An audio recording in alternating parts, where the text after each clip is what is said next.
kang gumising on a Monday morning. Gretchen, good morning. Good morning, Manang Ted and Kabayan. Alam nyo, makulimliman ngayong Monday morning, pero sizzling hot ang ating showbiz news. Inabot na ng sikat na Men's Magazine at itinanghal na Police reported ahead. 100 sexiest women in the world sa kanilang July issue. Top 10 ang online poll ng magazine ang volleyball star na si Rachel Ann Daki.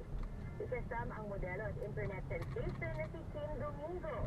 Sunod naman ang Filipino-French sexy actress at newlywed na si Solenn Lisa. Umalagwa sa ikasitong pwesto ang kapamilya sexy actress na si R.C. Munoz.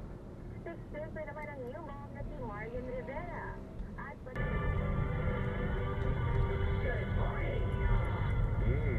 Yun daw po namang register of deeds dyan po sa Cavite. Ito binawagit yung lugar.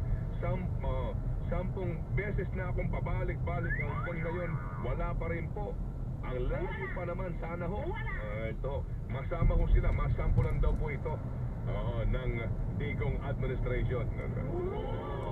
LRA, Register of Deeds. Ang dami na ho nito.